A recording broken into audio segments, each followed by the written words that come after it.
Assalamualaikum warahmatullahi wabarakatuh. Kami dari kelompok 2 Unit Program Studi Manajemen Universitas Maritim Raja Ali Haji. Pada video kali ini kami akan memaparkan hasil analisis dan observasi kami pada Cafe Sekata. Cafe Sekata didirikan pada tahun 2023. Pemilik Cafe Sekata juga beroperasi sebagai seorang dosen, sehingga dia menerapkan pendekatan kepemimpinan melalui pembinaan dan pengembangan karyawan.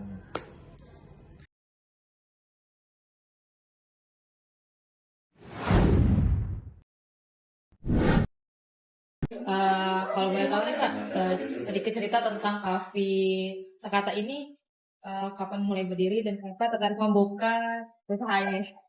Di Januari 2023. Kenapa tertarik coffee shop? Jadi tempat ngumpul aja sih sebenarnya. Tujuan awal atau visi untuk yang ini capai dari usaha ini ke depannya gimana Pak? Kalau ke depan tempat ini mungkin akan jadi komersil. Sekarang belum komersil, masih sebatas tempat nongki-nongki aja lah ya. Nongki-nongki teman-teman juga. Baru ke depannya akan mau jadi komersil.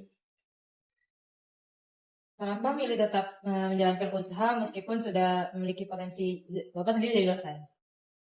Karena sebelum jadi dosen saya emang lebih di dunia kopi lebih berkecimpung di situ sih. Jadi daripada skill yang nggak kepake, ya mending saya pakai di sini. Kalau bagi waktunya gimana Pak?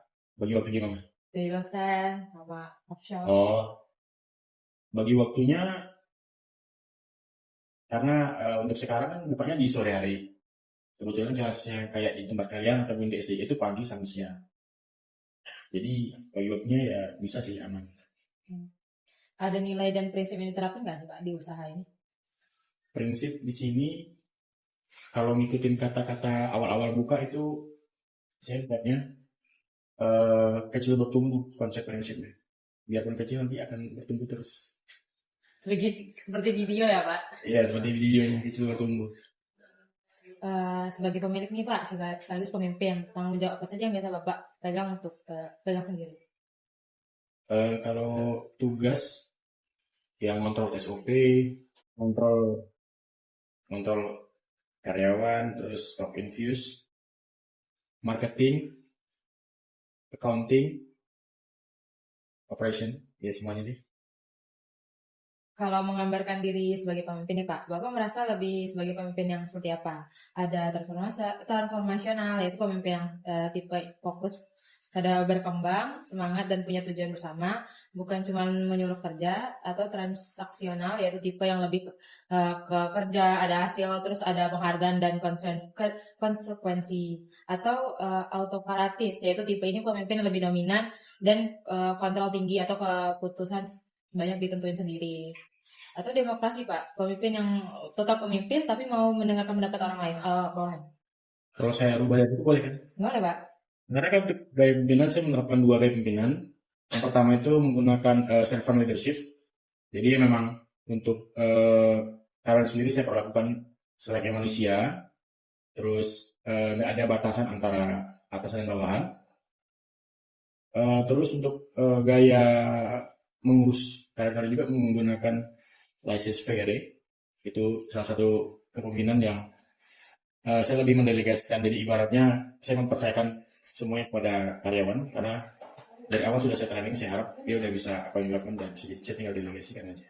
Jadi berbeda dari yang kami sebutkan tadi ya. Iya. Apakah karyawan diikut sertakan pada pengambilan keputusan? Gimana? Karyawan dilibatkan Oh, dalam jelas. pengambilan keputusan. Bagaimana cara mengarahkan dan evaluasi? Di sini ada sistem evaluasi gitu Pak? Evaluasi malam ya? Pas closing ya? Ya. Yang biasanya evaluasi pasti setelah tutup akan perlu diperbaiki, apa yang perlu kami lakukan di kedepannya. Ya, tiap malam pas closing. Bagaimana cara Bapak memotivasi karyawan supaya tetap semangat bekerja Pak? Ya, motivasi kok gimana ya? Karena memang pada basicnya kan dia mahasiswa ya. Jadi motivasinya ya mengisi waktu luang dia supaya biar bisa cepat lulus ya. Habis itu ada aturan kerja tertentu nggak yang harus dipatuhi? Kalau iya tuh gimana Pak? Aturan kerja, ada ya? Spesifik nggak ada, cuman untuk prosedur SOP pembuatan produk kita udah ada rules-nya sendiri, udah ada SOP sendiri. Tapi selain itu pemakaian dan segala macam nggak ada saya bebasin. Menurut Bapak nih, dari pandangan Bapak, seorang pemimpin yang baik itu gimana, Pak? Pemimpin yang baik, yang turnover-nya rendah. Pernah menghadapi masalah usaha nggak, Pak? Misalnya penjualan yang turun, pelanggan komplain, atau operasional terganggu. Biasanya bagaimana cara menghadapinya? Ya, kita bawa aja boleh.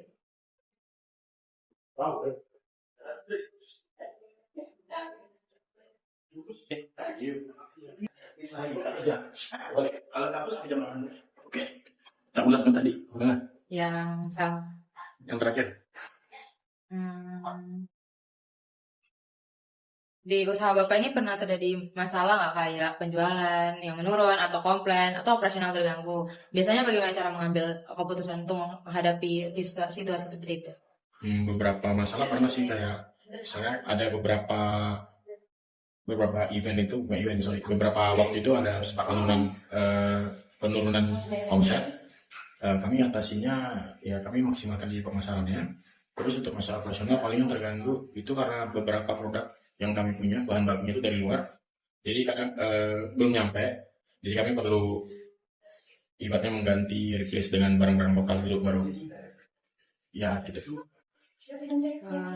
Kalau di karyawan sendiri, walaupun sama abang itu, ada masalah menghadapi perbedaan pendapat atau konflik nggak, Pak? Kayak Perbedaan pendapat. Yo, kita pernah berbeda pendapat, ayo. Masalah apa yo?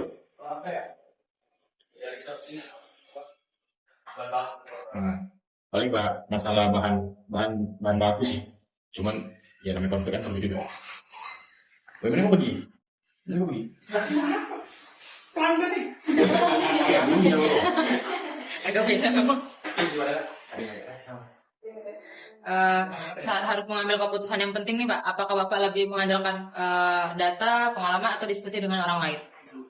Semuanya sih pasti saya pakai data, terus nanya juga sama karyawan. Data itu pasti tiga-tiga itu pasti saya pakai. Jadi nggak cuma satu ya, Pak? Ya. Pernah nggak, Pak, mengambil keputusan ternyata kurang berhasil? Apa pelajaran didapatin? Ya paling keputusan biasanya masalah yang paling besar sih di pemasaran ya. Pembelajarannya ya saya bisa lebih evaluasi lagi siapa yang harus diperbaiki untuk pemasaran ya. Saat karyawannya ada mengalami kesulitan nih, Pak, apa Bapak biasanya melakukan apa? Kesulitan skripsi ya saya bantu. Kesulitan internal ya sebisa mungkin saya bantu sih. Kayak misalnya mungkin abangnya ada kelas mendadak tiba-tiba. Kalau kelas mendadak ya paling nanti saya backup udah gitu. Apakah cara pemimpin berubah tergantung kondisi atau karakter karyawan, Pak? Menurut Bapak? Sikon sih, lebih ke sikon. Kita harus juga lihat kinerja dari si karyawan, terus punya karyawan. Kan tadi saya nerapin servan kan, karena servan itu lebih kami memperhatikan karyawan, memanusiakan dia. Jadi tergantung kondisi ya, Pak? Ya. Menurut Bapak nih, apa tantangan terbesar dalam memimpin usaha ini? Kalau masalah memimpin sejauh ini sih belum ada masalah terkait dengan karyawan ya. Karena memang ada beberapa kali juga udah ada orang yang bukan replace tapi lebih nambah aja. Cuman rata-rata memang yang nambah itu dari awal kontrak, bukan kontrak. Omongannya cuman ya bantu-bantu aja, nggak ada yang terkait kontrak. Apa karyawan itu sebelum masuk ada pelatihan dan arahan tertentu agar mereka tahu? Ya kalau untuk orang yang baru masuk pasti ada SOP dalam servis dari sisi produk, dari sisi servis ke customer, terus ya paling dua itu sih yang fokus sama servis sama produk. Jadi pasti ada training dulu ya, Pak? Ya. Apa yang ingin ditingkatkan dari cara memimpin saat ini, Pak, di kondisi yang seperti ini? Kalau untuk saat ini kayaknya belum ada yang ditingkatkan deh. Masih seperti yang... Iya, masih sama terus kok dari dulu. Dari dulu masih sama kan ya? Nggak berubah kan? Kayak memimpin. Masih sama. Stabil. Ini Pak, pertanyaan terakhir. Apa harapan Bapak untuk perkembangan usaha dan tim ke depannya? Karena dalam waktu dekat kan saya akan pindah tempat. Yang tadi saya bilang di awal saya mau bikin komersil, jadi mungkin pasti ada penambahan beberapa karyawan, ya, penambahan karyawan. Ya, jadi lebih fokus nambah karyawan lagi ke depan lagi gitu. Oke. Oke Pak, pertanyaan udah habis. Makasih atas waktu yang Bapak luangkan ke kami. Nah, lanjut ke pembahasan mengenai analisis lapangan. Hasil temuan kami dari hasil wawancara dan observasi, kami menemukan bahwa di Cafe Sekata, pemimpin dan karyawannya hubungan berjalan baik. Komunikasi yang dijalankan itu terbuka dan tidak terlalu formal, sehingga menciptakan lingkungan kerja yang nyaman. Lalu, pemimpin memberi kepercayaan kepada karyawannya untuk menjalankan operasionalnya sehari-hari, tapi tetap dengan standar pengawasan operasional yang sudah diterapkan. Mengenai evaluasi yang diterapkan oleh Cafe Sekata itu dilakukan setiap hari agar ketika ada masalah segera dicari solusi dan diselesaikan. Dengan begitu kita dapat melihat bahwa kepemimpinan yang diterapkan oleh pemimpin Cafe Sekata sudah berjalan baik dan efektif. Nah, selanjutnya kita membahas tipe kepemimpinan. Apa sih tipe kepemimpinan yang diterapkan oleh Cafe Sekata ini? Cafe Sekata menerapkan 2 tipe kepemimpinan, yaitu servant leadership dan laissez-faire leadership. Nah, servant leadership ini dilihat dari ownernya itu memperhatikan kebutuhan karyawan, memberikan dukungan, serta menciptakan lingkungan kerja yang nyaman.